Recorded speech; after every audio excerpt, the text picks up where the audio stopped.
أعوذ بالله من الشيطان الرجيم. بسم الله الرحمن الرحيم.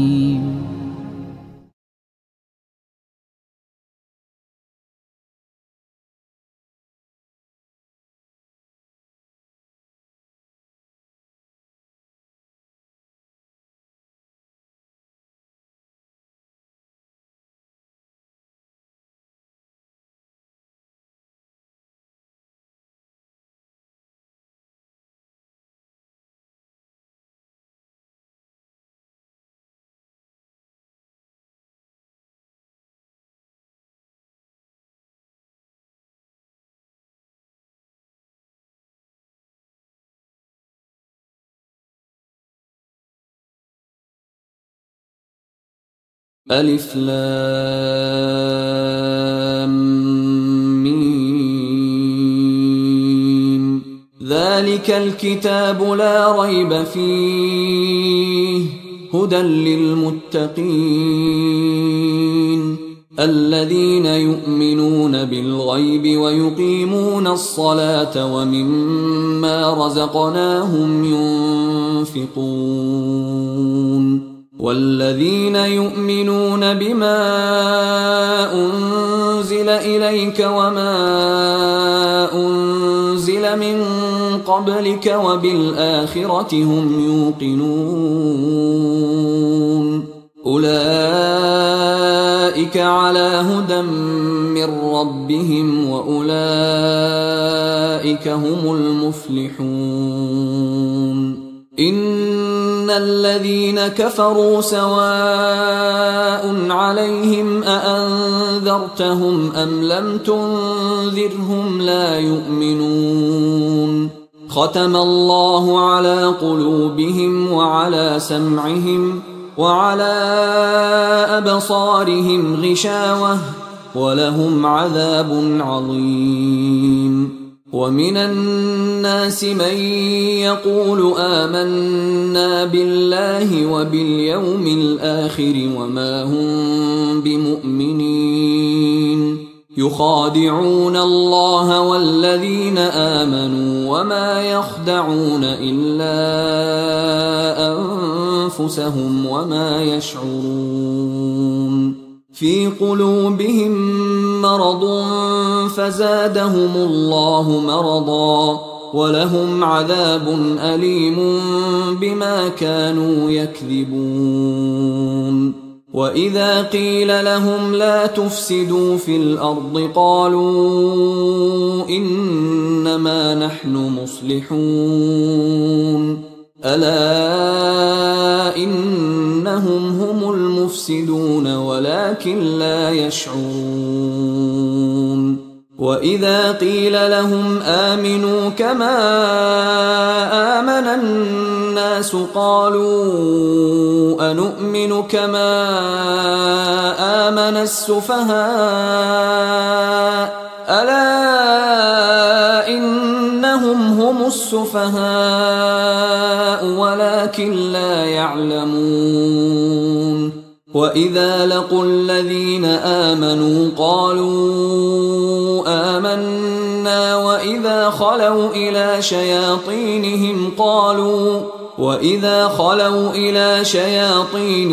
قالوا إنا معكم إنما نحن مستهزئون. الله يستهزئ بهم ويمدهم في طغيانهم يعمهون. أولئك الذين اشتروا الضلالة بالهدى فما ربحت تجارتهم وما كانوا مهتدين. مثلهم كمثل الذي استوقد نارا فلما أضاءت ما حوله ذهب الله بنورهم وتركهم في ظلمات لا يبصرون. صم بكم عمي فهم لا يرجعون.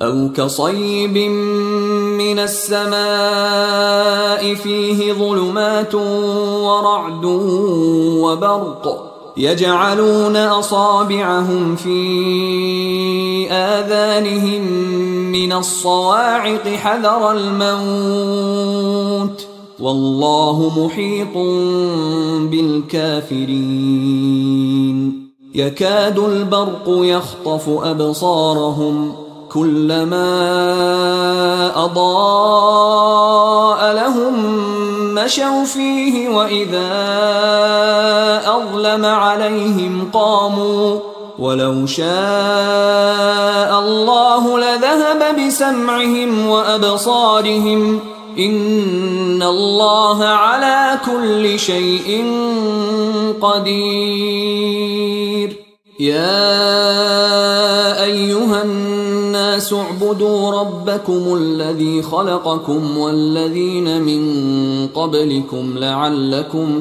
تتقون الذي جعل لكم الأرض فراشا والسماء بناء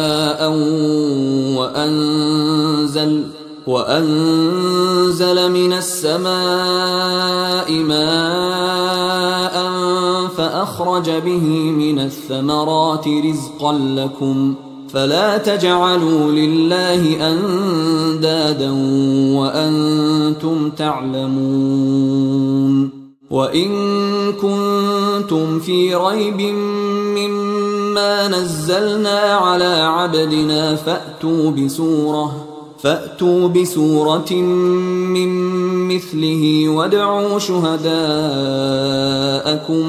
من دون الله إن كنتم صادقين فإن لم تفعلوا ولن تفعلوا فاتقوا النار التي وقودها الناس والحجارة أعدت للكافرين وبشر الذين آمنوا وعملوا الصالحات أن لهم جنات تجري من تحتها الأنهار كلما رزقوا منها من ثمرة رزقا قالوا هذا الذي رزقنا من قبل وأتوا به متشابها ولهم فيها أزواج مطهرة وهم فيها خالدون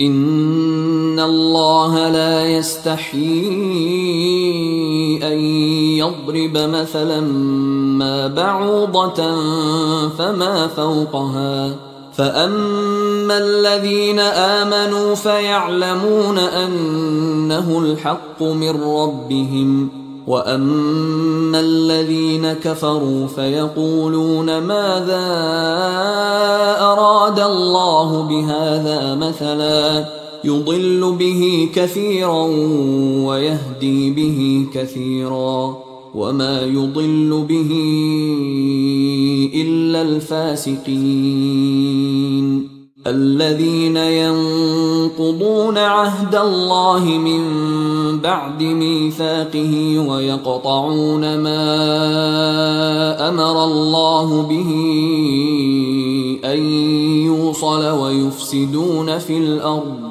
أولئك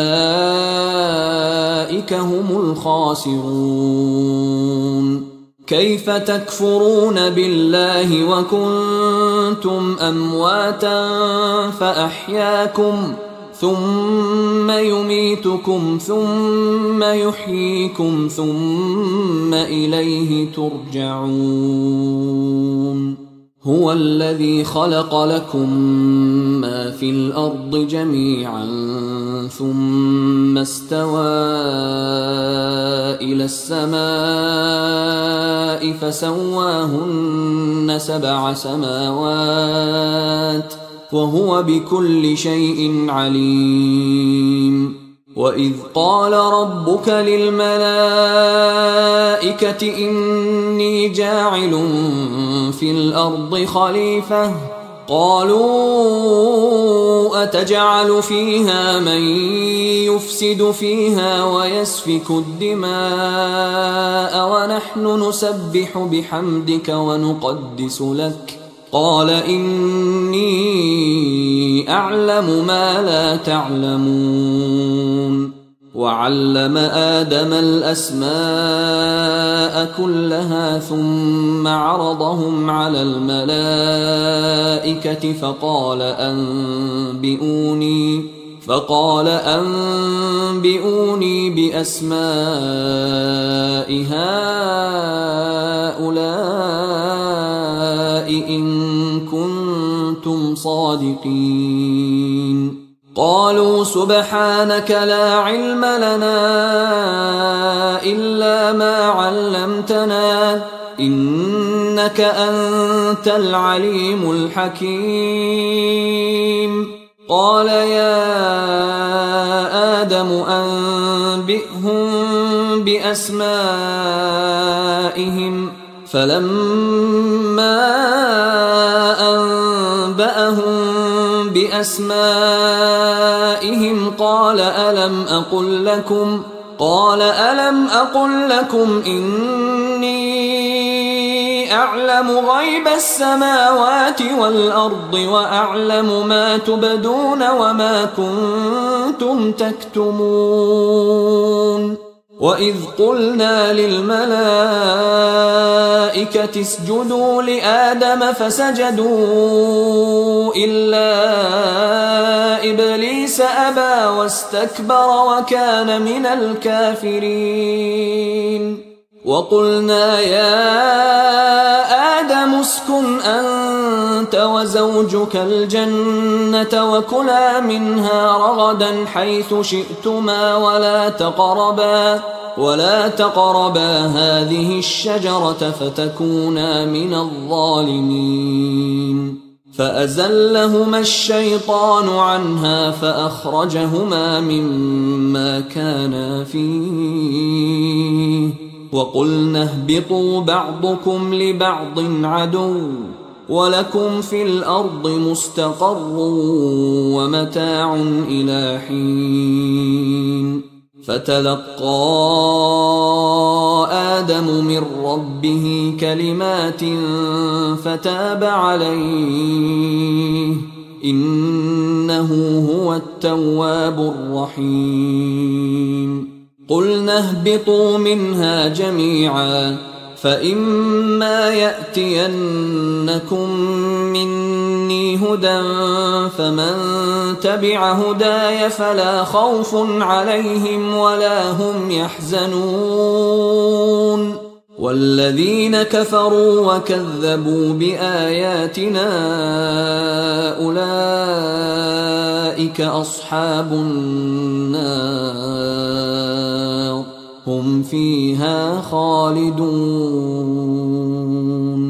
يا بني إسرائيل اذكروا نعمتي التي أنعمت عليكم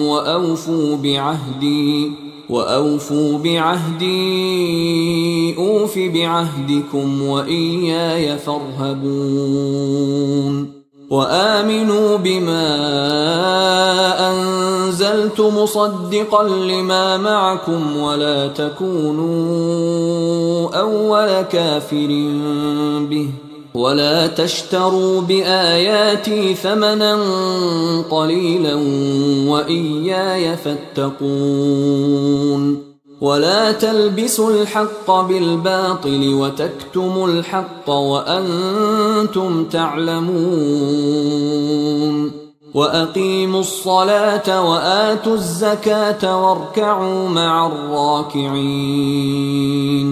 أتأمرون الناس بالبر وتنسون أنفسكم وأنتم تتلون الكتاب أفلا تعقلون واستعينوا بالصبر والصلاة وإنها لكبيرة إلا على الخاشعين الذين يظنون أنهم ملاقو ربهم وأنهم إليه راجعون. يا بني إسرائيل اذكروا نعمتي التي أنعمت عليكم وأني فضلتكم على العالمين. واتقوا يوما لا تجزي نفس عن نفس شيئا ولا يقبل منها شفاعة ولا يؤخذ منها عدل ولا هم ينصرون. وإذ نجيناكم من آل فرعون يسومونكم سوء العذاب يذبحون أبناءكم ويستحيون نساءكم وفي ذلكم بلاء من ربكم عظيم. وإذ فرقنا بكم البحر فأنجيناكم وأغرقنا آل فرعون وأنتم تنظرون. وإذ واعدنا موسى 40 ليلة ثم اتخذتم العجل من بعده وأنتم ظالمون. ثم عفونا عنكم من بعد ذلك لعلكم تشكرون. وإذ آتينا موسى الكتاب والفرقان لعلكم تهتدون. وإذ قال موسى لقومه يا قوم إنكم ظلمتم أنفسكم باتخاذكم العجل فتوبوا إلى بارئكم فاقتلوا أنفسكم ذلكم خير لكم عند بارئكم فتاب عليكم إنه هو التواب الرحيم. وإذ قلتم يا موسى لن نؤمن لك حتى نرى الله جهرة فأخذتكم الصاعقة وأنتم تنظرون. ثم بعثناكم من بعد موتكم لعلكم تشكرون.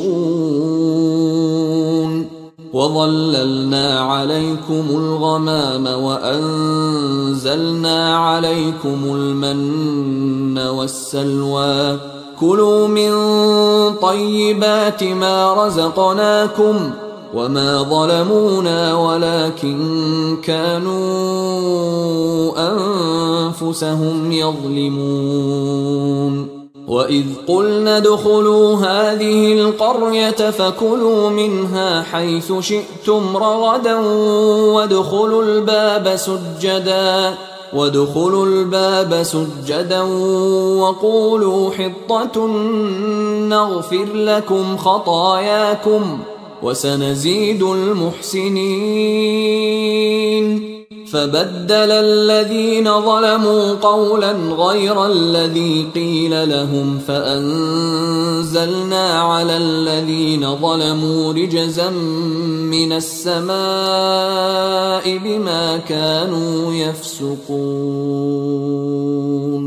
وإذ استسقى موسى لقومه فقلنا اضرب بعصاك الحجر فانفجرت منه 12 عينا قد علم كل أناس مشربهم كلوا واشربوا من رزق الله ولا تعثوا في الأرض مفسدين. وإذ قلتم يا موسى لن نصبر على طعام واحد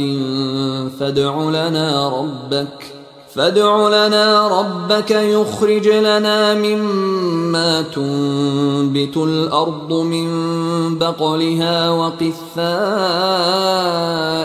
وفومها وعدسها وبصلها قال أتستبدلون الذي هو أدنى بالذي هو خير اهبطوا مصرا فإن لكم ما سألتم وضربت عليهم الذلة والمسكنة وباءوا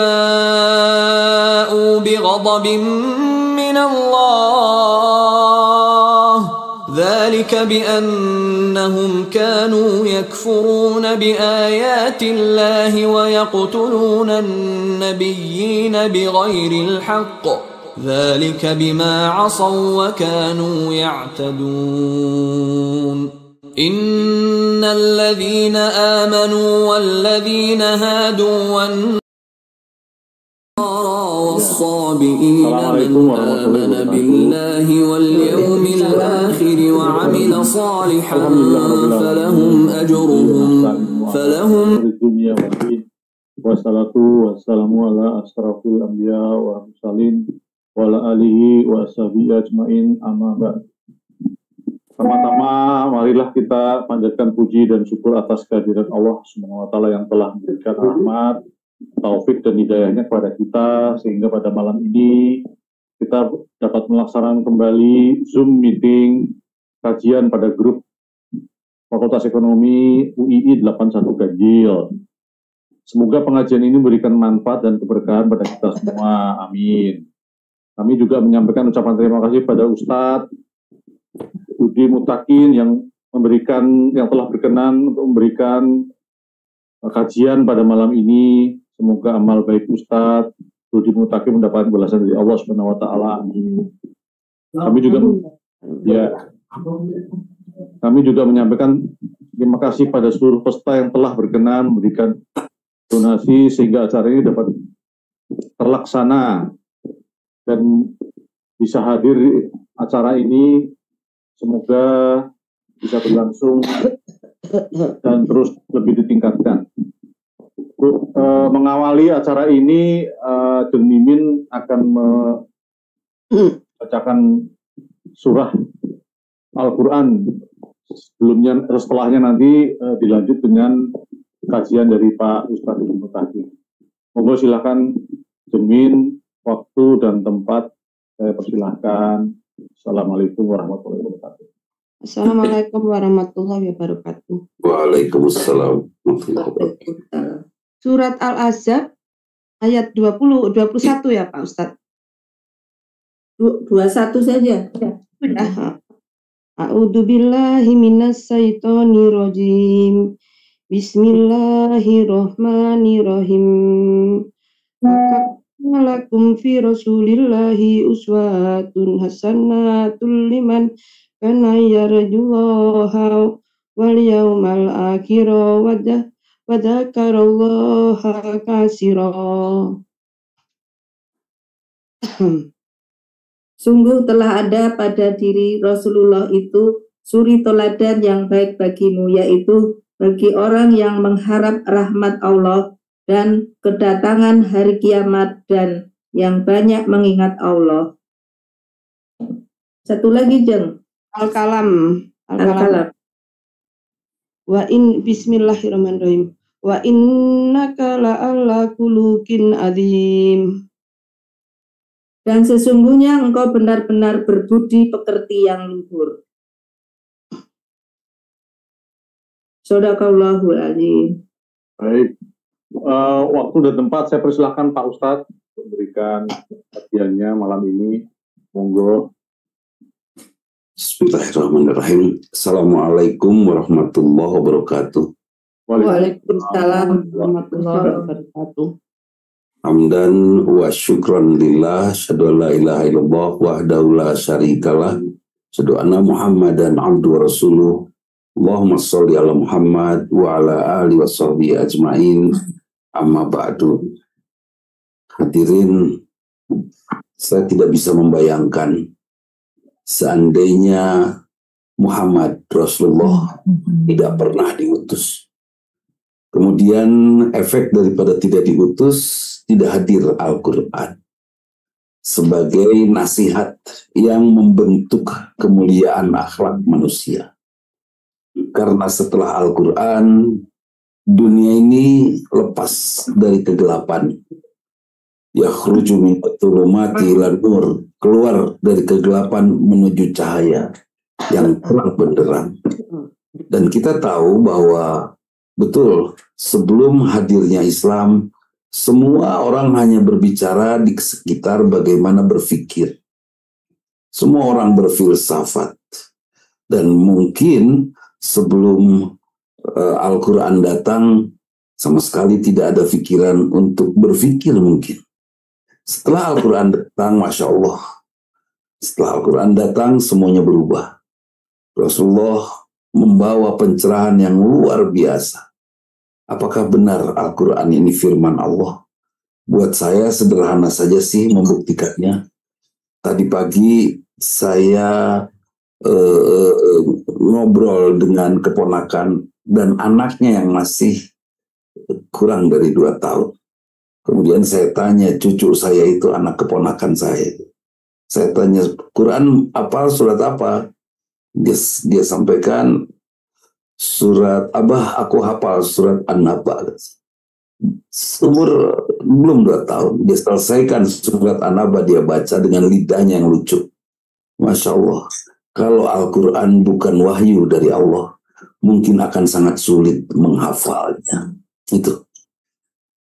Silakan lihat, ada nggak orang yang menghafal Tripitaka, menghafal Bible, menghafal Weda, menghafal kitab-kitab yang dianggap kitab suci yang lain selain Al-Quran. Masya Allah, ternyata yang dihafal hanya Quran. Betul firman Allah, innalahu lahafidun, bahwa Quran itu dijaga oleh Allah. Dijaga oleh Allah, disimpan di benak-benak hamba Allah. Luar biasa kan, dan banyak orang yang menghafalnya. Bahkan kalau kita lihat di Palestina, banyak anak-anak dioperasi, dibedah, diamputasi, tanpa listrik di sana. Tanpa listrik artinya tidak ada anestesi, tidak ada pembiusan, luar biasa. Mereka meneriakan atau membacakan, menggumamkan ayat-ayat Quran. Seandainya Muhammad Rasulullah SAW tidak pernah diutus, entah seperti apa gelapnya dunia ini.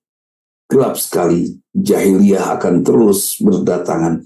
Sebab yang disebut jahiliyah itu apa? Yang disebut jahiliyah itu adalah ketika manusia hidup dengan otaknya sendiri tanpa tuntunan penciptanya.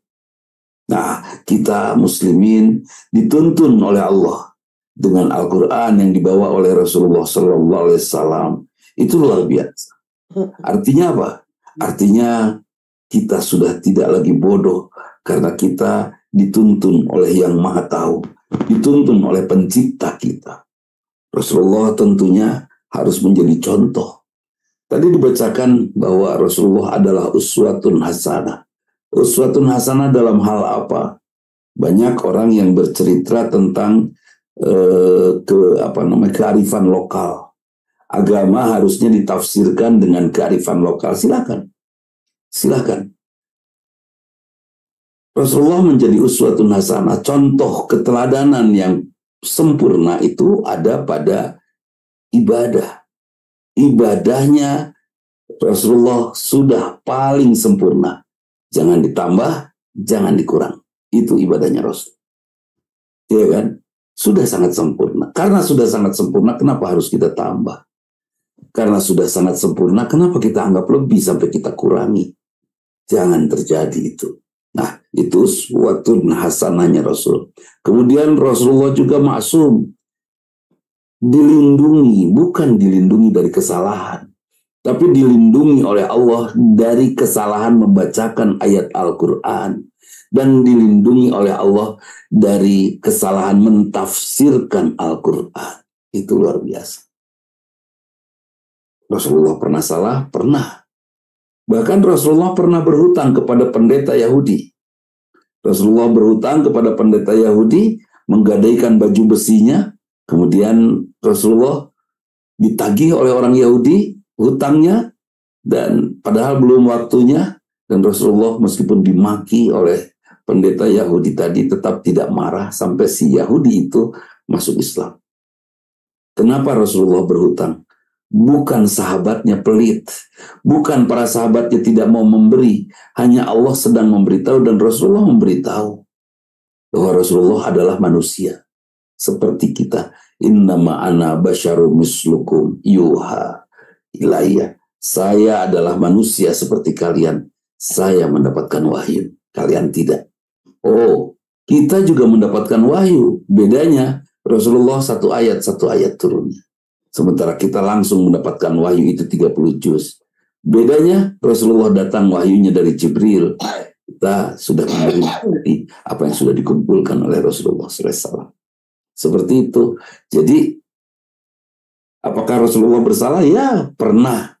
Suatu saat Rasulullah agak sedikit bermuka masam ketika Abdullah bin Umi Maktum datang, seorang tunanetra datang menghampiri Rasul, padahal Rasul sedang bertemu dengan para petinggi Quraisy. Pada saat itu Rasulullah tidak cukup ramah kepada Abdullah bin Umi Maktum. Akibatnya Allah menegur dengan surat Abasa wa Tawalla. Ya, surat engkau bermuka masam ya Rasulullah, dan ini teguran langsung.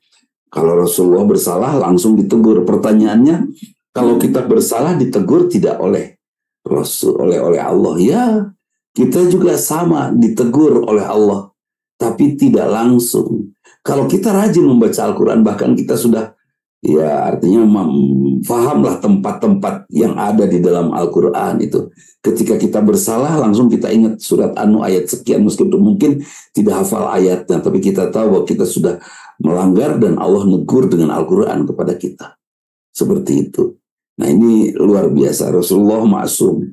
Betul-betul dijaga hafalannya. Rasulullah betul-betul dijaga pemikirannya. Sampai tentang pemikiran Rasulullah ini, wa ma yantiqu anil hawa in huwa illa wahyu yuha. Tidak pernah aku biarkan Muhammad berpikir kecuali rujukannya, sandarannya adalah wahyu yang sudah diwahyukan. Itu luar biasa, itu maksumnya Rasul. Kemudian Rasulullah memiliki akhlak yang luar biasa. Seperti apa akhlak Rasulullah? Kalau Allah menyatakan bahwa yaumun la yanfa'u malun wala banun illa man atallah biqalbin salim. Suatu saat nanti tidak ada gunanya harta, anak tidak ada gunanya. Tidak ada gunanya harta, keluarga tidak ada gunanya. Tidak ada gunanya harta dan orang-orang sebanyak tidak ada gunanya. Kecuali kita pulang kepada Allah dengan hati yang sehat. Dan Rasulullah memiliki kesehatan hati ini. Seperti apa bentuknya? Masya Allah. Ketika Rasulullah menyuapi seorang Yahudi tunanetra, dan Yahudi ini memaki Muhammad, terus setiap suapan ada saja kata cacian, makian untuk Muhammad. Rasulullah tetap tersenyum, dan Rasulullah tetap menyuapinya dengan lembut. Itu yang luar biasa. Bersih hatinya, tidak terkotori oleh amarah orang lain. Kalau Pak Acep, kalau saya berbuat di hadapan Pak Acep yang membuat Pak Acep marah, kemudian Pak Acep marah, itu artinya Pak Acep tidak pernah menguasai dirinya. Diri Pak Acep saya kuasai. Buktinya saya bisa membuat Pak Acep marah, kan itu ya. Ibu Tin, saya berbicara yang menyakiti hati Ibu Tin. Kemudian Ibu Tin sakit hati. Ketika Ibu Tin sakit hati, saat itu hati Ibu Tin saya yang menguasainya. Ibu Tin tidak menguasai hatinya sendiri. Buktinya apa? Saya bisa membuat hatinya sakit, kan itu. Rasulullah hatinya miliknya. Hatinya sudah diserahkan kepada Allah. Hatinya sudah bersih, sudah sehat. Ini yang luar biasa. Ingat Pak, Bu, di usia kita ini adalah usia pulang, ya kan? Usia yang menurut saya sih sudah tidak pantas lagi mencari harta. Ya. Nah, terus gimana? Usia kita sudah usia melepas harta, membagikan harta. Tapi ternyata Pak Bay, ketika semakin kita keluarkan harta Pak Bay, Allah menggantinya. Ini pengalaman saya. Kebetulan Pak Ari, saya punya pesantren Pak Sandi, pesantren saya sudah 23 tahun dan gratis. Saya sendiri yang membayar honor gurunya, saya sendiri yang menyiapkan makan untuk santrinya. Alhamdulillah, Allah tidak memiskinkan saya. Ya kan, ini artinya apa? Artinya rezeki itu dari Allah. Nah, di usia kita dengan keyakinan kita bahwa Allah Maha Pemberi rezeki, Ar-Razzaq, kita akan berikan semuanya. Kita tidak akan lagi sibuk dengan urusan dunia. Karena apa? Kita akan pulang. Sampai kapan? Wallahu alam. Wallahu alam. Saya tidak tahu ya Bu Min ya. Saya tidak tahu sampai kapan. Tapi yang jelas, untuk berani berkata setengah jam lagi saya hidup, saya tidak yakin. 5 menit lagi saya hidup, saya tidak yakin. Saya tidak yakin. Jadi berapa lama lagi saya hidup? Wallahu alam. Yang jelas setiap menit saya manfaatkan untuk mendapatkan ridho Allah. Itu. Nah, usia kita ini sudah usia waspada ini. Usia yang kelahiran tahun 60, 61, 62 itu sudah waspada betul. Kenapa harus waspada? Karena Allah akan memerintahkan Israel menjemput kita dan itu sangat mendadak. Nah, itu. Jadi kembali lagi bahwa Rasulullah hatinya bersih. Rasulullah hatinya luar biasa. Betul-betul menguasai dirinya dan bukan orang lain yang menguasai dirinya. Setelah Rasulullah menguasai dirinya, Rasulullah menyerahkan dirinya kepada Allah. Sehingga tidak ada orang yang bisa membuat dia sakit hati. Tidak ada orang yang bisa membuat beliau kecewa atau marah. Nah, si Yahudi tunanetra ini terus memaki Rasul. Dan Rasul terus menyuapinya setiap pagi itu dengan lembut. Sampai Rasulullah meninggal. Saat Rasulullah meninggal, si Yahudi ini nanya, kemana orang biasa menyuapi saya? Saya yang biasa menyuapinya. Saya yang biasa menyuapinya. Bukan, yang biasa menyuapi saya halus, lembut katanya. Anda agak kasar ini menyuapi saya katanya. Padahal Abu Bakar waktu itu yang menyuapinya. Masya Allah. Apa kata Abu Bakar? Yang biasa menyuapi kamu setiap pagi sudah meninggal. Sebetulnya siapa dia? Masya Allah. Kata Abu Bakar, dia orang yang setiap menyuapi kamu dan kamu memaki namanya. Dia Muhammad. Kaget Yahudi. Akhirnya dia masuk Islam. Luar biasa. Rasulullah tidak berdakwah dengan kata-kata seperti saya bicara sekarang ini. Tapi Rasulullah berdakwah dengan perbuatan. Sehingga muncul kaidah lisanul hal afsahu min lisanil maqal. Bahwa dakwah dengan sikap jauh lebih fasih daripada dakwah dengan ucapan. Gitu. Ini luar biasa Rasulullah. Nah, kemudian seperti apa Rasulullah? Kenapa Rasulullah sampai betul-betul sehat hatinya? Wallahu alam. Tapi yang jelas, yaumun la yanfa'u malun wala banun illa man atallah biqalbin salim. Suatu saat nanti kita akan pulang kepada Allah. Tidak ada gunanya harta, tidak ada gunanya orang-orang di sekitar kita, jutaan orang tidak ada gunanya. Kecuali kita pulang kepada Allah dengan hati yang sehat. Pak Ari Yudarto meninggal. Ada 2 juta orang mendoakan Pak Ari. Diijabah tidak? Belum tentu. Doa itu akan diijabah kalau hati Pak Ari bersih. Karena Allah tidak akan menerima hamba yang pada saat pulangnya hatinya kotor. Hatinya tidak sehat. Qalbunnya tidak salim. Seperti itu. Nah, jadi apa yang harus kita lakukan? Ibadah. Rasulullah terus ibadah, dan dari hasil ibadahnya Rasulullah selalu saja ada akhlak mulia yang hadir. Rasulullah ucapkan Allahu Akbar.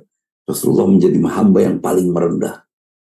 Sehingga tidak ada yang bisa lebih rendah lagi, merasa lebih rendah lagi dibandingkan Rasulullah. Bahkan ketika Rasulullah datang masuk ke ruangan, semua orang berdiri. Kata Rasulullah, duduk. Nggak usah berdiri. Jangan kau memuliakan aku sebagaimana orang Nasrani memuliakan Isa bin Maryam. La tatiruni kama tatiru Isa bin Maryam. Jangan kau muliakan aku sebagaimana orang Nasrani memuliakan Isa bin Maryam. Innama ana basyarum mislukum. Saya hanya orang seperti kalian, biasa saja. Merendah sekali. Padahal beliau hanya mengamalkan kalimat Allahu Akbar dalam sholat, dari sholat. Itu luar biasa. Kemudian beliau juga memiliki sahabat-sahabat yang mulia. Kemuliaan sahabat itu bukan saja sahabatnya memang mulia, tapi Rasulullahnya memuliakan sahabatnya. Pak Bay, ini luar biasa Rasulullah memuliakan sahabat. Itu seperti apa? Sami Allahu liman hamidah. Allah mendengar orang yang memuji. Saya puji Allah kan? Rasulullah memuji Allah. Kemudian bukan hanya Allah yang kita puji, tapi semua ciptaan Allah kita puji. Saya bertemu dengan Ibu Tin. Ketika saya baca WhatsApp-nya, Masya Allah. Bersama saya chatting dengan orang mulia. Itu di hati itu seperti itu. Sehingga setiap saya melihat di grup atau di teman ngobrol lah ya, di WhatsApp, itu saya menganggap semua kontak saya mulia. Dan saya bangga. Kenapa bangga? Bersama saya ada orang-orang mulia. Itu. Tenang kita Pak Ari. Kita nggak akan jadi orang yang gampang terkena penyakit di usia senja kita ini. Kenapa? Karena kita selalu merasa bahagia. Kenapa? Karena bersama kita ada orang-orang mulia. Istri saya anggap sebagai hamba Allah, ciptaan Allah. Saya tidak berani memarahinya, Kang Acep. Saya tidak berani, Bu Min, untuk bisa membelalakan mata memarahi istri saya. Kenapa? Dia ciptaan Allah. Dia Allah amanatkan kepada saya. Saya akan jaga amanah itu. Kemudian satu saat saya akan kembalikan amanah itu sebaik-baiknya kepada Allah. Selesai saya mengemban amanah untuk merawat hambamu yang namanya istri saya. Beres. Sehingga alhamdulillah Pak Ari, sekian puluh tahun saya bersama istri, tidak ada marah, tidak ada bertengkar. Kenapa? Karena saya berpikir, kalau saya marah, saya meninggal dalam keadaan marah, itu buruk. Atau sebaliknya, istri saya meninggal, saya menyesal. Atau dengan keyakinan bahwa pasangan saya adalah titipan, amanah dari Allah yang harus saya jaga sebaik-baiknya. Rasulullah pernah mengatakan, tidak ada manusia yang lebih romantis kecuali aku, kata Rasulullah. Akulah yang paling romantis kepada keluarga. Masya Allah. Saya tidak bisa meniru romantisnya Rasulullah. Tapi paling tidak, saya tidak menjadi singa di rumah saya. Kalaupun saya tidak menjadi romantis, saya tidak menjadi troublemaker di rumah saya. Kan itu ya. Nggak apa-apa lah, nggak bisa romantis. Kalau saya nggak bisa. Rasulullah yang luar biasa. Saya tidak menjadi pencetus hadirnya gara-gara. Saya bukan troublemaker. Seperti itu.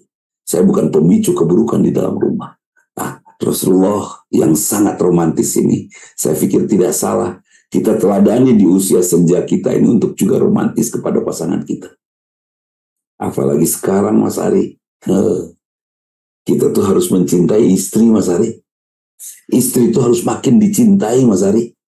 Kenapa harus makin dicintai? Karena kita akan hidup terus sama dia, betul nggak? Dan Mas, kita udah bisa kemana-mana, umur, ya kan? Mas, amin. Coba bayangkan, umur kita sudah seperti ini. Mau nyari lagi yang baru, nggak mungkin lah.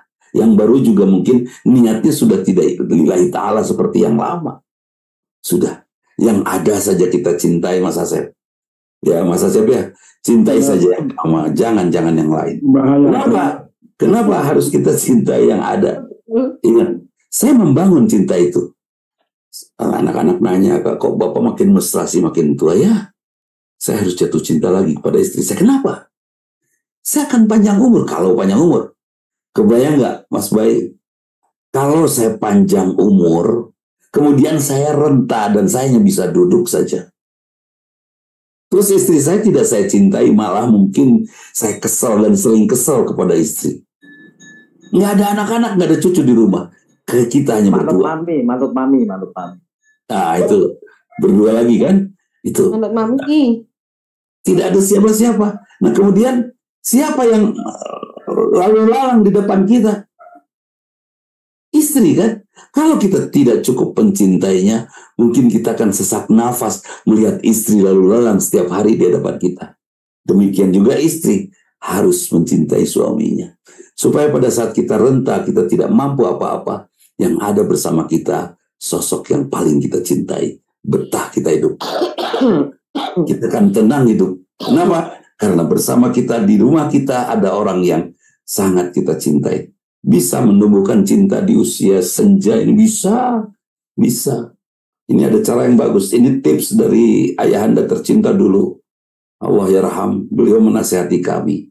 Kalau kamu ingin semakin mencintai pasangan kamu, berikan kepadanya pemberian yang banyak. Sebab semakin banyak memberi, kita akan semakin mencintainya.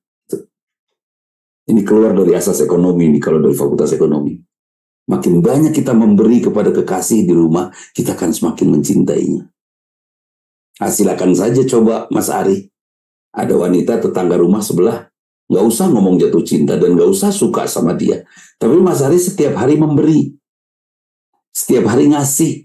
Setiap hari kirim hadiah. Kira-kira bisa jatuh cinta nggak? Bisa. Bahaya. Seperti juga kepada Allah, kita terus berbuat untuk Allah sampai kita jatuh cinta kepada Allah. Demikian juga kepada istri. Istri makin hari masak makin baik. Masaknya makin enak. Masaknya makin sesuai dengan usia kita. Bukan gigi kita sudah habis, tapi sudah tumpul, sudah tidak bisa lagi mengunyah stik.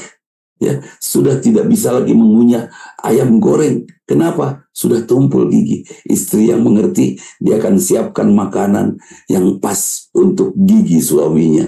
Ya, yang agak empuk lah, yang sampai suaminya betul-betul betah, dan ibu pun karena sering memberi kepada suami akan jatuh cinta kepada suaminya. Rasulullah paling romantis. Sampai akhir hayatnya Rasulullah di usia 63, Rasulullah masih sempat mengatakan ungkapan-ungkapan cinta kepada Aisyah istrinya dan istri-istri lainnya. Itu luar biasa. Sehingga wajar ketika Rasulullah wafat, semua istrinya bersedih. Ya, bersedih bukan sedih saja kehilangan seorang Rasul, tapi sedih kehilangan seorang yang paling romantis untuk dirinya. Nah, ini penting. Jadi hadirin jemaah yang berbahagia, apa yang harus kita lakukan sekarang? Sehatkan hati. Bagaimana menyehatkan hati? Ibadah sajalah kepada Allah. Wa'bud rabbaka hatta ya'tiyakal yakin. Ibadah saja. Kemudian dari ibadah ada nasihat model tadi kepada kita kan gitu. Nasihatnya apa? Ketika kita ucapkan Allahu Akbar, kita langsung merendah dan kita tahu Allah Maha Besar. Ketika kita ucapkan Bismillahirrahmanirrahim, oh ada nasihat untuk kita di sana bahwa semua adalah pemberian Allah. Sebut saja Ibu Mimin sakit, mungkin Bu Mimin akan mengucapkan kalimat Alhamdulillah. Kenapa Alhamdulillah? Allah mengampuni dosa saya dengan sakit ini. Bahagia kan? Terus lagi masak, kepotong sedikit oleh kegores pisau sampai berdarah. Itu juga kita akan ucapkan innalillah dan alhamdulillah. Allah mengampuni saya. Bahagia itu. Kita akan tentram itu. Itu luar biasa. Ya kan? Nah, ibadah menasihati kita. Dari hasil nasihat-nasihat ibadah yang Allah berikan kepada kita melalui ibadah-ibadah kita, terbentuklah akhlak mulia. Dan akhlak mulia ini diukurnya bukan kita sendiri di depan kaca. Diukurnya kemuliaan akhlak kita ini dari bagaimana cara kita bergaul. Itu. Kalau cara kita bergaulnya bagus, menyenangkan dan menarik, tidak menyinggung orang lain, tidak menyakiti orang lain, insya Allah sehat kita. Seorang sahabat Rasul pemuda, Rasulullah berkata ketika pemuda ini akan masuk masjid itu akan datang ahli surga. Semua sahabat nunggu kan. Kemudian waktu sholat berikutnya tuh akan datang ahli surga. Sahabat semua nunggu, tetap pemuda itu lagi yang masuk. Sampai berulang-ulang selama 5 hari. Pemuda itu lagi yang masuk. Akhirnya para sahabat meneliti. Kenapa dia yang disebut ahli surga? Ternyata jawabannya sederhana, Bu. Sederhana. Apa jawabannya? Jawabannya, pemuda ini ucapan dan perilakunya tidak pernah menyakiti atau menyinggung orang lain. Bersih. Itu luar biasa ya. Kalau ada orang salah tidak disalahkan tapi diperbaiki. Saya ingat ayahanda tercinta ini mengagumkan sekali cerita tentang bapak saya ini. Suatu saat ada orang bimbingan skripsi kan. Pada saat bimbingan skripsi si mahasiswa ini menangis kepada almarhum. Saya ditolak ini, lihat skripsi saya semua dicoret-coret katanya. Masya Allah. Dilihat kenapa dicoret-coret? Ah, ini bagus ini. Udah ya, saya simpan dulu. Saya periksa dulu, kata bapak itu kan. Simpan betul dibaca. Sampai dia geleng-geleng kepala, masa ada sarjana seperti ini katanya. Saking tidak bagusnya itu. Akhirnya pemuda itu, mahasiswa itu datang lagi Pak. Dan bapak saya langsung bicara, ini skripsi sudah bagus katanya gitu bahasanya. Tapi karena pembimbingnya dia dan dia, ya sudah kalimat ini bagusnya diganti. Dengan ini paling tidak. Yang ini diganti, terus semua halaman dibuka. Yang ini diganti, yang ini diganti. Akhirnya semua diganti. Dan mahasiswa ini, jadi betul ya Pak Mutakin, ini benar ya, ini bagus ya. Iya, ini bagus. Akhirnya dibawa pulang dan skripsinya ditik ulang. Kemudian datang lagi. Gimana ini? Dia sudah sampaikan kepada pembimbingnya. Akhirnya dia lulus. Itu skripsi jelek, kata bapak saya. Tapi dia tidak berbicara. Ini skripsi kamu macam apa ini? Nggak bahasanya seperti itu. Bahasanya justru, ini bagus. Jadi dia tidak pernah menyinggung. Pemuda tadi tidak pernah menyakiti. Kenapa tidak pernah menyinggung? Mungkin bapak-bapak pernah ketemu dengan Ustadz ya, Pak Acep, Pak Yayat, Bu Gayatri pernah, Bu Evi pernah ketemu dengan Ustadz. Ustadz yang agak kasar bicaranya, ya kan? Oke. Tapi kita nyaman mendengarnya. Pernah dengar itu? Kenapa? Si Ustadz ini bahasanya biasa saja, bahkan cenderung kasar. Tapi kita nyaman mendengarnya. Kenapa? Karena Ustadz ini memiliki hati yang bersih. Begini analoginya. Ruangan, ya, kamar kita ini bersih, nggak ada apa-apa. Bersih, tertutup. Pada saat dibuka, aroma yang tercium keluar, harum atau busuk. Pasti harum. Kan itu ya. Lain lagi dengan ruangan yang di dalamnya banyak barang-barang yang tidak berguna, semacam gudang. Pas dibuka, yang tercium aromanya harum atau busuk. Busuk. Busuk. Oh, jadi sahabat Rasulullah ini hatinya sehat, bersih, tidak ada sampah di hatinya. Sehingga apapun yang dia ucapkan, perbuatan apapun yang dia lakukan, orang menyimaknya, orang menerimanya dengan baik. Seperti. Dan orang merasa nyaman dengan dia karena hati dia sehat. Itu yang membuat pemuda itu masuk surga. Yang kedua, pemuda ini tidak pernah berontak, tidak pernah protes. Kalau istrinya masak apa ya sudah dimakan. Kalau bisnisnya seperti apa ya sudah dia terima. Yang pasti dia berusaha terus maksimal. Ketika gagal dia tidak berontak. Ketika kacau balau dia tidak protes. Dia tetap mensyukuri. Ya, kegagalan adalah sesuatu yang membuat dia harus belajar lagi supaya semakin baik. Dia tidak protes. Hatinya sehat. Hatinya sehat, tidak pernah protes. Akibatnya dari hati yang sehat keluar bahasa-bahasa yang baik yang tidak pernah menyinggung. Harusnya itu milik kita di usia ini. Sehingga cucu kita, menantu kita akan gampang curhat kepada kita mertuanya. Karena lisan kita menjadi lisan yang sangat sehat itu. Rasulullah sejuk. Rasulullah hatinya bersih sehingga keluar dari lisannya hanya indah saja. Indah itu bukan berarti indah bahasanya. Tapi kita yang mendengarnya dari seorang yang bersih, ikhlas seperti itu akan merasa nyaman. Bayangkan Pak Acep. Kalau Pak Acep bersih hatinya, kira-kira menantu nyaman gak untuk ngobrol dengan Pak Acep? Akan nyaman. Anak seneng gak ngobrol sama Pak Acep? Seneng. Cucu seneng gak ngobrol sama kita? Seneng. Istri seneng gak? Jangankan istri Pak Acep, istri orang lain juga bakal seneng kalau bersih bahasanya, keluar dari hati yang sehat. Itu akan luar biasa itu. Masya Allah. Nah hadirin, jadi saya menyoroti satu hal saja dari Rasulullah SAW. Apa itu? Kesehatan hati Rasul. Ya, Ibu Nur Laili. Ibu Nur Laili pernah sakit hati? Pernah ya Bu ya? Pernah. Ya. Itu ketika sakit hati, hatinya sehat atau sakit Bu? Sakit. Ketika sakit, yang saya khawatir nih di usia kita, ketika hati kita sakit, kita pulang dijemput oleh Allah. Na'udzubillah min dzalik. Ijra'i mencabut nyawa kita di tengah-tengah kita sakit hati. Artinya di tengah hati kita yang tidak sehat. Allah tidak menerima itu. Dulu waktu lahir hati kita sehat. Mari kita rawat dan kembalikan kepada Allah dalam keadaan hati yang sama sehat. Sama dengan saat lahir kita. Itu jadi sudah tidak lagi mudah tersinggung karena hati kita milik kita yang kuasai. Laisa syadid bisur'ah walakin as-sadid alladhi yamliku nafsahu indal qatab. Bukan manusia hebat yang mudah, yang berani untuk bertengkar, untuk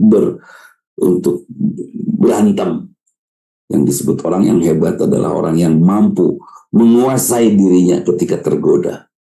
Menguasai hatinya. Betul-betul hatinya menjadi miliknya. Ketika Bu Nur Laili disinggung oleh orang lain, sudah tidak sakit lagi. Kenapa? Hati saya milik saya, bukan milik dia. Iya kan?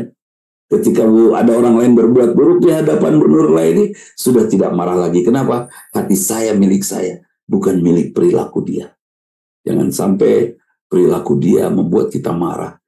Artinya kalau itu terjadi, hati kita milik orang-orang itu. Nah itu Rasulullah dan para sahabat serta muslimin semuanya umumnya menguasai dirinya sendiri sampai betul-betul bisa menjaga kebersihan hatinya dan mengembalikannya kepada Allah dalam keadaan sehat. Satu hal yang merusak hati kita. Apa diantaranya ya? Saya ingin sampaikan satu saja dulu. Di antaranya yang merusak hati kita adalah ain, mata. Jangan kena penyakit mata. Apa itu penyakit mata? Penyakit dari mata kita yang gara-gara mata kita penyebabnya hati kita tidak tenang. Saya mencoba Mas Ari untuk tidak pergi ke mall. 11 tahun sukses. Saya nggak pernah ke mall. Ke Alfamart, Indomart aja hanya mampir, beli sabun, bayar, pulang. Hanya gitu. Kalau butuh silet, masuk, beli silet, bayar, pulang. Nggak keliling-keliling di Alfamart, Indomart itu. Kenapa? Nggak butuh kok. Kemudian semua iklan yang ada di Instagram, di TikTok, di mana itu, skip. Saya butuh yang bermanfaatnya saja. Hasilnya apa Pak Ari? Hasilnya saya tidak tahu ada barang baru apa di pertokoan itu. Gara-gara saya tidak tahu ada barang baru apa, kira-kira uang 1 juta buat saya berharga tidak? Sudah tidak lagi, karena saya tidak tahu buat apa ini. Kan itu ya. Karena saya tidak tahu buat apa, ujungnya tidak berharga. Akibatnya apa? Satu-satu uang itu tergeletak begitu saja di meja. Anak saya lewat. Itu uang apa Pak? Nggak disimpan. Uang kertas. Udah buat saya aja, bawa aja. Enak saya nyuruhnya, bawa aja udah. Kalau memang kamu butuh. Memang Bapak nggak butuh lah. Butuh apa saya? Kan itu ya. Saya nggak butuh uang itu. Silakan. Artinya apa? Dengan selamat kita dari penyakit ain, kita gampang bersedekah. Ya kan? Dan kita tidak akan mudah begitu saja membuka hutang pada orang lain. Itu luar biasa itu.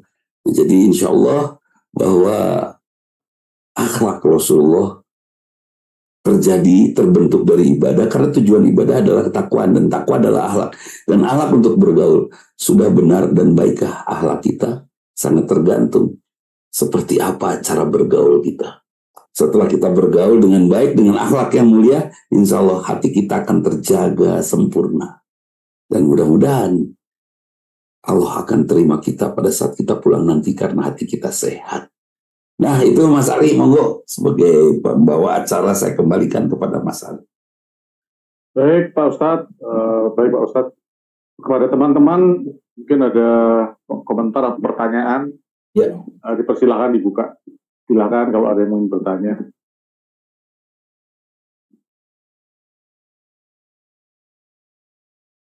Mas Ari, Zoom seperti ini harus terus ada. Saya mengadakannya bersama sepuh-sepuh di Zoom itu setiap Sabtu malam. Alhamdulillah partisipannya stabil. Siapa? Guru-guru besar ya, sepuh-sepuh gitu. Kenapa? Kan mencari ilmu agama itu wajib ya. Terus kita nggak sempat ke masjid atau nggak sempat pergi ke majelis talim.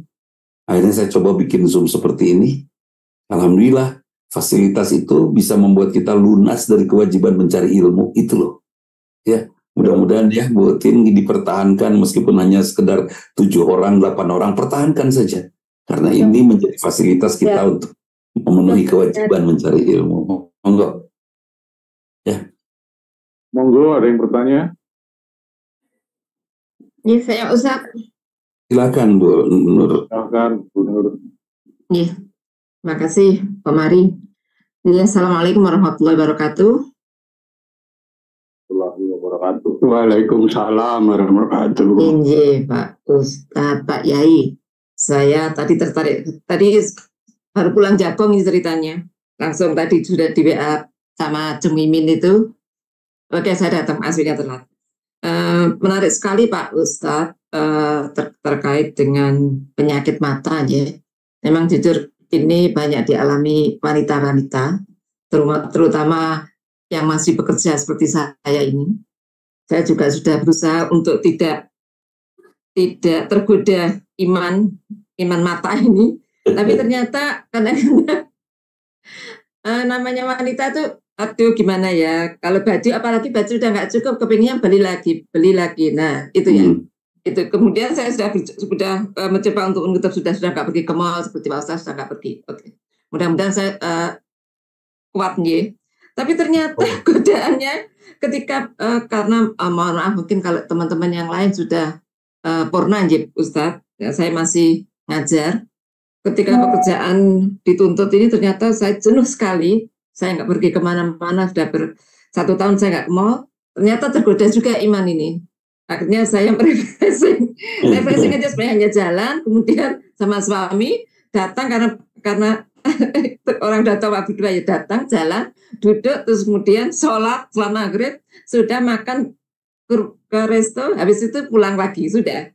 Ternyata itu memberikan saya penyegaran gitu ya Ustaz. Nah, ini yang saya jujur saya sudah tidak masuk ke toko-toko dan sebagainya, itu tergoda iman saya, iman mata aja. Nah itu. Tapi alhamdulillah memang itu menjadi saya menjadi tidak sakit hati semuanya. Benar tadi yang disampaikan Ustadz ya. Saya ketika disakiti, saya coba untuk tersenyum aja, sudah biarin aja langsung gitu. Saya punya Allah sama gitu aja. Apapun itu yang saya kerjakan, saya pasrahkan sama Allah bahwa kalau memang ini yang terbaik untuk saya, maka pasti akan diridhoi Allah. Saya begitu aja ya Ustadz ya. Nah, bagaimana caranya untuk bisa bertahan itu tadi Ustadz ya? Saya berjawab untuk biar nggak tergoda ini tadi juga Shopee live ini Ustadz.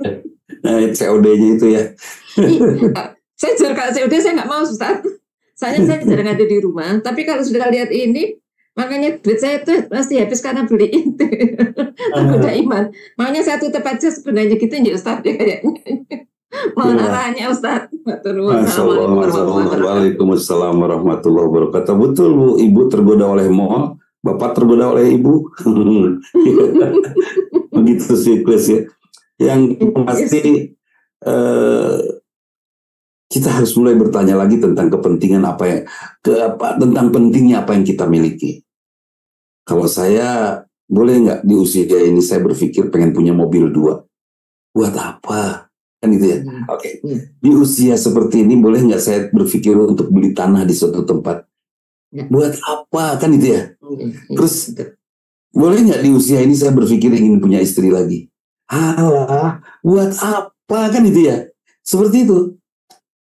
Pak Acep, Bu Dinar, kenikmatan kita di usia ini, Masya Allah, kenikmatan nyenyak tidur sudah berkurang kan?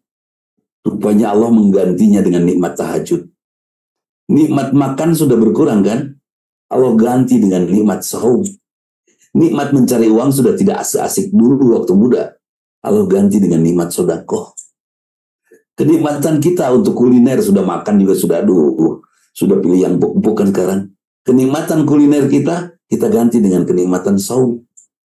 Kenikmatan traveling kita kemana, keluar kota, keluar negeri, kita ganti dengan kenikmatan silaturahim.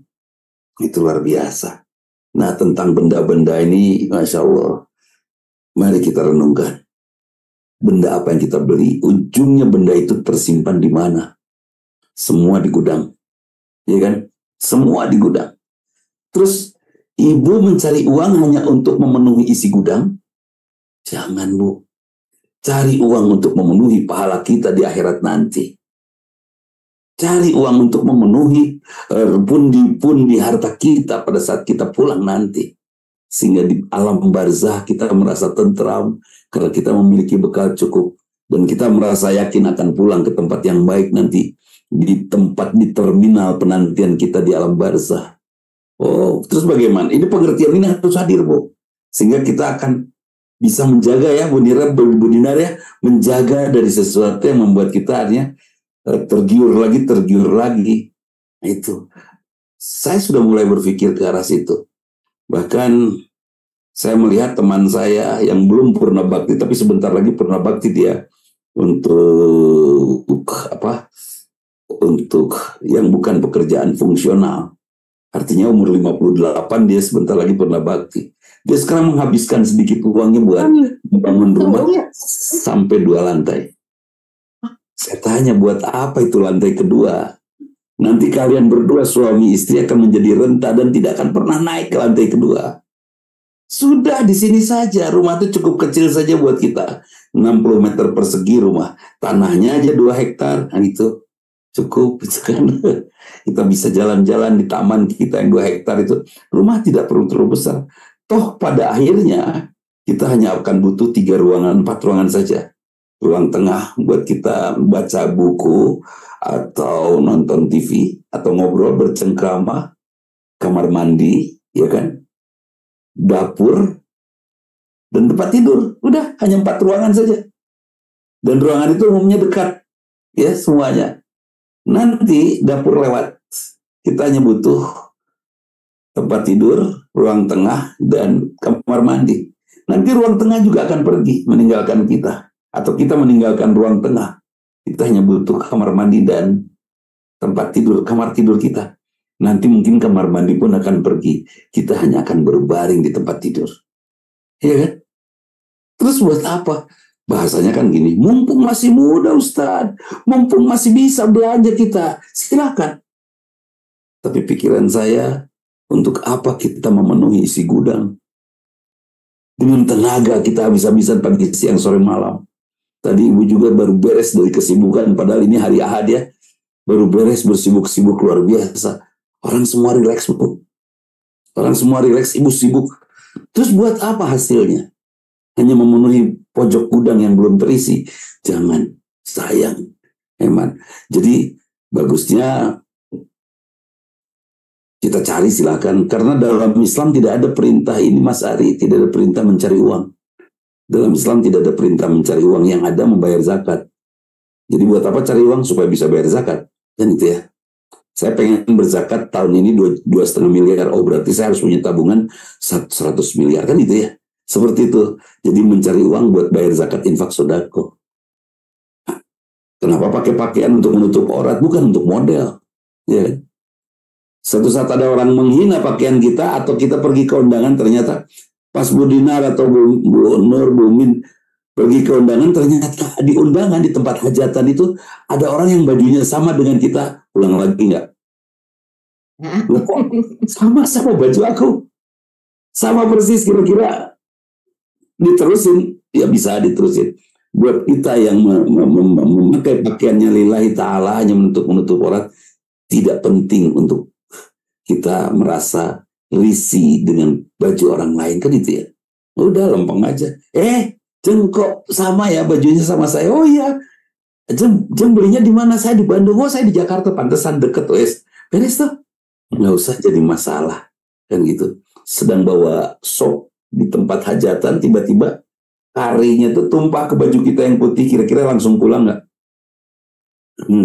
Untuk bersihin enggak lah, nggak usah. Kenapa itu, Bu?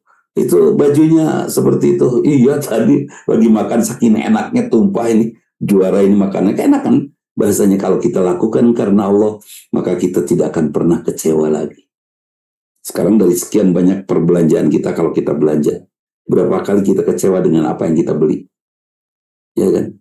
Bawa troli, pergi ke supermarket, masuk semua ke troli, bawa ke rumah, sampai di rumah berapa yang kita pakai dan berapa yang tersisih hanya menjadi hiasan atau mungkin jadi sampah saja. Hati-hati. Yang jelas ajakan saya, jangan sampai tenaga kita yang kita habiskan hanya untuk memenuhi isi gudang. Itu ya. Ya, monggo, siapa lagi Pak Ari, monggo. Saya Pak Ustadz. Tuh, Bu Dinar, monggo. Ya, Assalamualaikum. Waalaikumsalam. Saya mau tanya, memang godaan banyak sih Pak Ustadz. Kadang-kadang apa tuh? Misalkan biasalah temen gitu, ini ngapain sih? Ini hidup kan cuma sekali, segala macam lah ya. Itu banyak gitu. Tapi yang ingin saya tanyakan sebenarnya, ada bisa enggak ini dijadikan suatu indikator ya? Kalau misalkan kita lihat ada orang lah gitu loh, di mana dia tuh banyak disukai, gitu ya. Disukai banyak temennya segala macam gitu loh. Dia sebagai indikator bahwa dia tuh orangnya mungkin hatinya baik atau bersih atau gimana, bisa nggak? Untuk secara fisik gitu loh. Ya, sepakat. Tapi tanpa pencitraan seperti orang kampanye ya. Ya. Seadanya saja ternyata dia temannya luar biasa banyak. Seadanya saja ternyata semua orang yang ketemu sama dia pasti senyum. Bu Dinar duduk di mana aja pasti ada yang nyapa. Bukan populer, bukan artis. Tapi orang kenal dan asik gitu kan. Betul. Kalau dia mukmin, itu adalah gambar kesehatan hatinya. Betul, itu indikator dari kesehatan hatinya itu. Tidak ada yang tersinggung. Kenapa orang tidak ada yang tersinggung? Padahal kan setiap orang beda-beda. Karena hatinya bersih, netral. Sepakat, Bu. Seperti yang Bu Dinar katakan. Mulailah dengan mengukur kita. Melalui silaturahim kita. Melalui teman-teman kita. Kira-kira nyaman gak sih mereka bersama kita? Nah dari situ baru ke level berikutnya. Gampang kecewa. Saya yakin orang yang gampang marah, gampang kecewa, bahkan gampang sakit hati sedikit temannya. Ya kan? Bakal banyak gak sih orang yang gampang kecewa, gampang sakit hati? Enggak lah. Saya punya teman di Bandung, kebetulan saya di Unisba. Ya temenan lah sama UI ya. Saya di Unisba. Sama-sama Fakultas Ekonomi juga dia. Dia orang Surabaya, kuliah di Unisba. Luar biasa, luas sekali, dan memang hatinya bersih sekali. Dia nggak ngontrak, Bu, sepanjang di sana, nggak pergi ke tempat kosan, nggak ngekos. Semester pertama aja. Sisanya dia punya teman banyak sekali. Setiap hari dia pindah rumah, dari rumah teman yang satu ke yang lain terus, sampai 360 hari. Ganti-ganti. Ketemu dengan si A, nanti kembali lagi tanggal 1 Januari, ketemu dengan si A lagi. 2 Januari beda lagi terus sampai 31 Desember. Nanti ketemu si A lagi tanggal 1 Januari. Kata keluarganya si A, kemana aja mas? Kok baru datang? Biasa sibuk tante, padahal keliling itu. Dia nggak beli kertas. Dia nggak perlu ongkos kendaraan umum pergi ke kampus karena pasti bareng sama temennya. Pada saat butuh ngetik buat, dulu kan zaman kita pakai mesin tik ya. Ada tugas pakai mesin tik, dia nggak butuh kertas dan dia nggak beli mesin tik. Dia juga nggak butuh beli buku. Karena bukunya ada pasti di rumah temannya. Dan seterusnya, irit sekali hidupnya, hanya bayar SPP saja. Sudah. Itu semester 2 dan seterusnya sampai wisuda. Selesai wisuda ini, sahabat saya yang bersih sekali hatinya ini. Mentang-mentang dari Fakultas Ekonomi juga kan. Dia keliling lagi ke rumah 360 temannya itu. Banyak mungkin lebih dari itu. Dia keliling lagi pamitan mau pulang ke Surabaya setelah wisuda. Terus semua orang tua temannya pasti ngasih sangu. Ngasih ongkos. Ini buat kereta mas, buat kereta. Semuanya ngasih buat kereta. Kaya raya nggak dia? Kaya raya dia. Ngilang sebentar pulang ke Surabaya. Dia belanja apa dari Surabaya. Balik lagi ke Bandung. Dia dagang lagi. Menjajakan dagangannya. Dan dia dagang dengan 360 pelanggan. Kaya nggak sih? Nih silaturahmi membuat dia kaya. Toko jarang punya langganan 360. Dia keliling ke 360 rumah temannya. Apa yang membuat dia mudah silaturahim? Kelembutan hati yang seperti tadi Bu Dinar katakan. Ini sebagai indikator dari kesehatan hatinya. Dan memang sampai hari ini dia sekarang jadi anggota DPR RI dan betul-betul bersih hatinya. Ya, dan karena dagang, dia aktivitas di dunia, di organisasi dan dunia dagang, akibatnya dia diajak ke gedung DPR, ke Senayan, kenapa dia jadi anggota DPR RI? Karena itu tadi, silaturahimnya, bersih hatinya. Gampang orang memilih dia kan itu. Suka orang memilih dia. Dan luar biasa. Nah itu betul, Bu Dinar. Itu adalah indikator daripada, banyak teman itu indikator daripada kebaikan hatinya. Levelnya nanti ada level. Dicari Pak ya? Iya, iya. Ya maksudnya dicari jadi rebutan gitu loh untuk kesini apa? Iya. Gitu. Sebab orang itu menyenam Mas Ari kan, Mas Ari waktu kuliah dicari orang kan. Sini Rene Mas ngobrol sama senang orang ngobrol sama. Senang dia ngobrol sama orang yang luas seperti beliau kan. Seperti itu. Jadi dicari, ditunggu malah.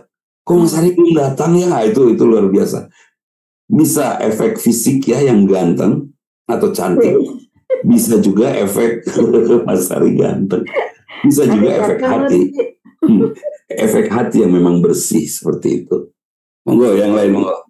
Makasih Pak Ustaz. Sama. Iya, Assalamualaikum. Oh ya sudah. Waalaikumsalam warahmatullahi wabarakatuh. Ya. Kalau udah saya tanya Pak Ustaz nanti gantian. Ya. Monggo. Bisa bertanya Pak. Sandi Pak, Semarang. Ya Pak Sandi. Dari Semarang nih Pak. Siap. Saya tertarik dengan ini Pak. Apa yang disampaikan Bapak tadi kaitannya dengan uang Pak. Udah cukup, sekian aja udah cukup gitu ya. Ucapan yang ini kalau nggak dilatih memang berat.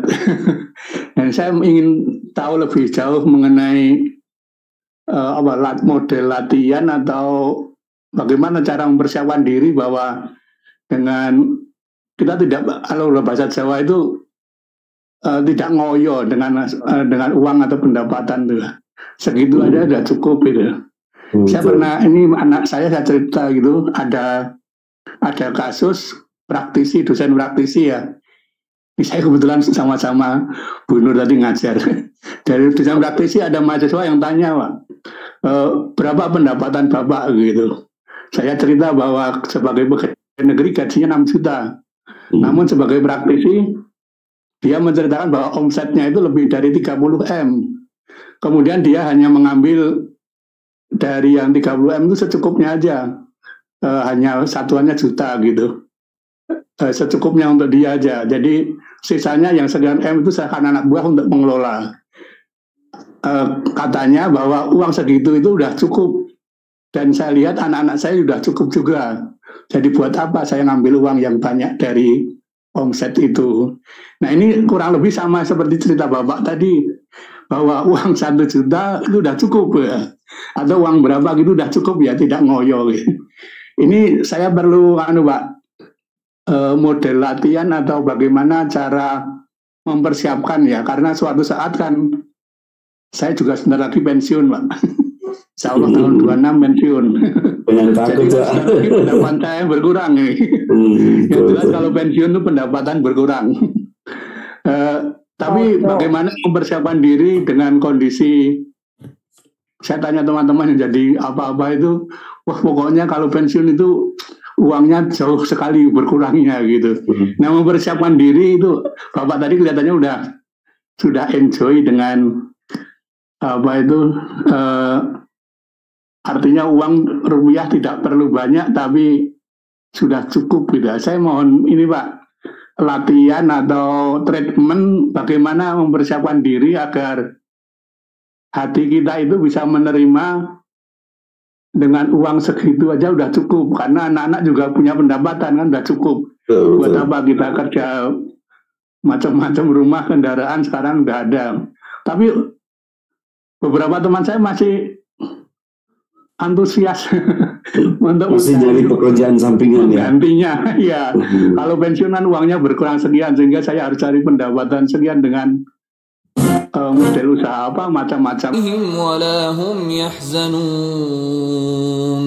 وإذ أخذنا ميثاقكم ورفعنا فوقكم الطور خذوا ما آتيناكم بقوة واذكروا ما فيه لعلكم تتقون ثم توليتم من بعد ذلك فلولا فضل الله عليكم ورحمته لكنتم من الخاسرين ولقد علمتم الذين اعتدوا منكم في السبت فقلنا لهم كونوا قردة خاسئين فجعلناها نكالا لما بين يديها وما خلفها وموعظة للمتقين وإذ قال موسى لقومه إن الله يأمركم أن تذبحوا بقرة قالوا أتتخذنا هزوا قال أعوذ بالله أن أكون من الجاهلين قالوا ادع لنا ربك يبين لنا ما هي قال إنه يقول إنها بقرة لا فارض ولا بكر عوان بين ذلك فافعلوا ما تؤمرون قالوا ادع لنا ربك يبين لنا ما لونها قال إنه لا فارغ ولا بكر عوان صفر بين ذلك فافعلوا ما تؤمرون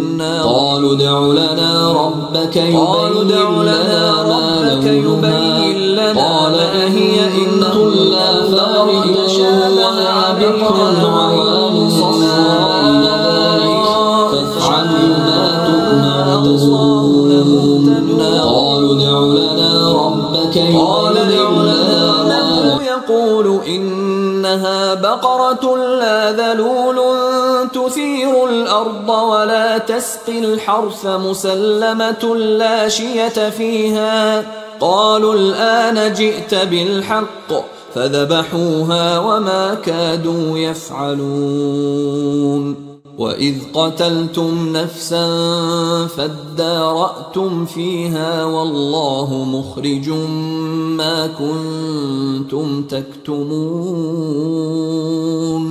فقلنا اضربوه ببعضها كذلك يحيي الله الموتى ويريكم آياته لعلكم تعقلون ثم قست قلوبكم من بعد ذلك فهي كالحجارة أو أشد قسوة وإن من الحجارة لما يتفجر منه الأنهار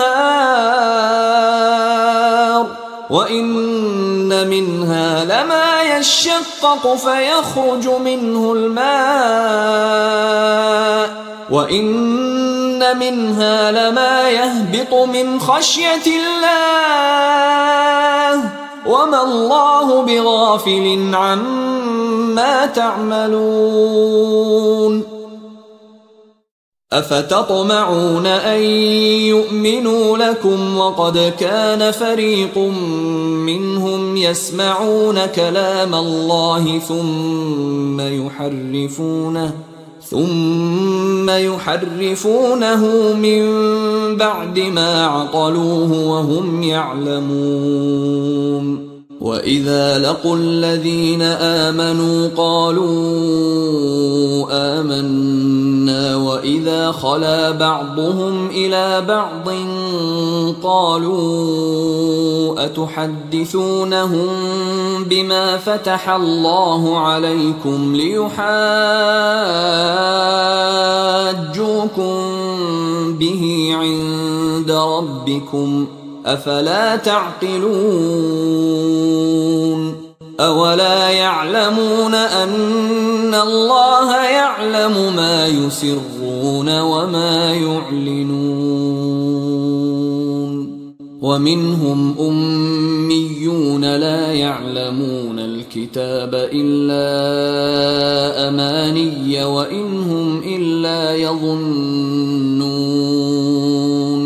فويل للذين يكتبون الكتاب بأيديهم ثم يقولون هذا من عند الله ليشتروا به ثمنا قليلا فويل لهم مما كتبت أيديهم وويل لهم مما يكسبون وقالوا لن تمسنا النار إلا أياما معدودة